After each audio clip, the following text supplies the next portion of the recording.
Just quickly, my apologies first for getting the day of the week wrong. That inspection by Turkish authorities is going to take place this Wednesday, today. Let's speak to Sultan Barakat, the Professor of Politics at the University of York. Sultan, also the Director of the Center for Conflict and Humanitarian Studies. He joins us from Doha. Sultan, thank you very much indeed for your time.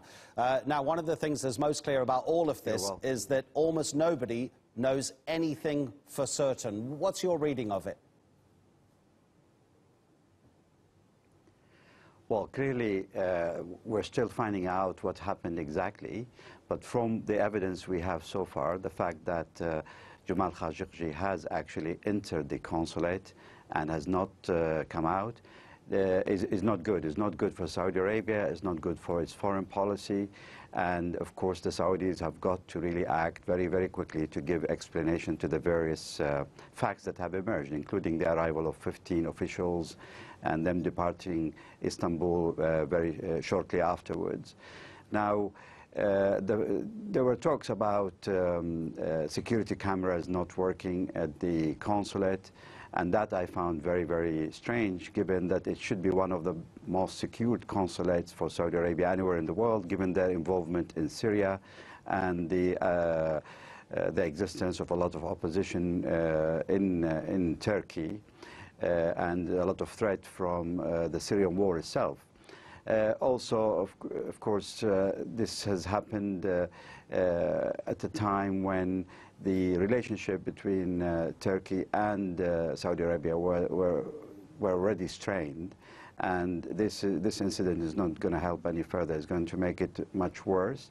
And you can see that both Turkey and Saudi are approaching this extremely carefully. And we just have to wait and see what the facts are when the Turkish police is allowed into the consulate to investigate. If indeed, Sultan, any facts do emerge, because it's proving extremely difficult to get facts nailed down. There are so many unnamed sources speaking. You've already mentioned those 15 officials who arrived on the same day that Khashoggi entered the consulate 8 days ago, and then the CCTV footage that just doesn't exist. There's also unnamed sources speaking of an intercept of Saudi chatter discussing the abduction of Khashoggi. There's the issue of one of the black vans that's parked outside the consulate, which then later it's claimed heavy bags were being lifted into. The fact that Turkish employees at the consulate were told on that day, Tuesday last week, you take a day off. Why isn't Saudi Arabia able to clarify any of these issues at all, apart from saying, no, he left the consulate?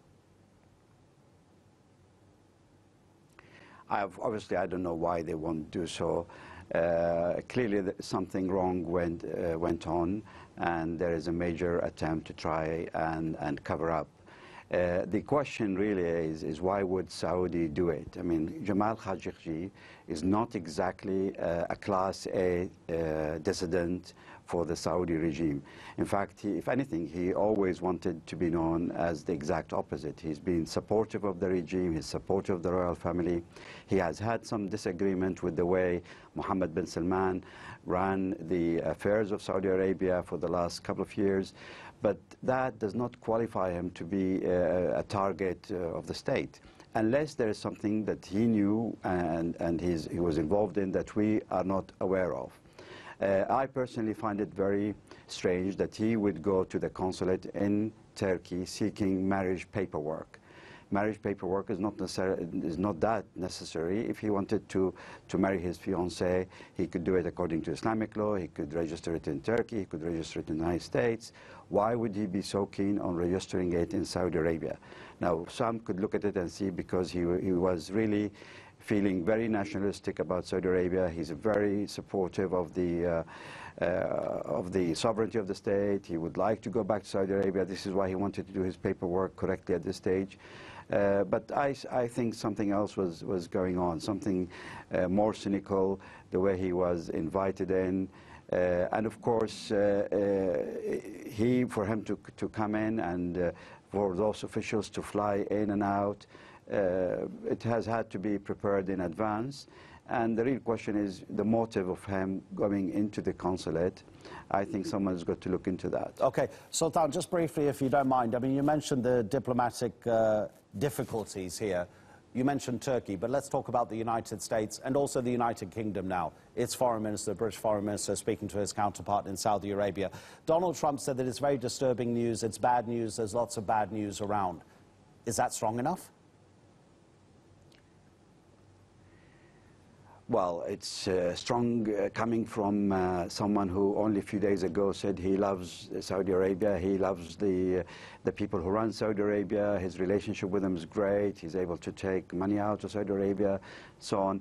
It's the last he would have wanted at this stage. He's running high at the moment in terms of the coming elections in the United States, his relationship with Saudi Arabia, so he does not want any news to tarnish the relationship. And you can see he's approaching it carefully, and I think American officials in general are approaching it carefully.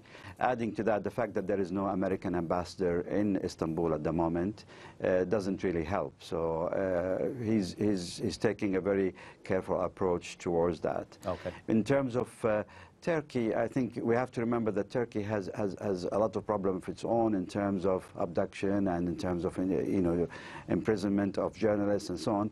So they will also need to be careful when they come out criticizing Saudi Arabia.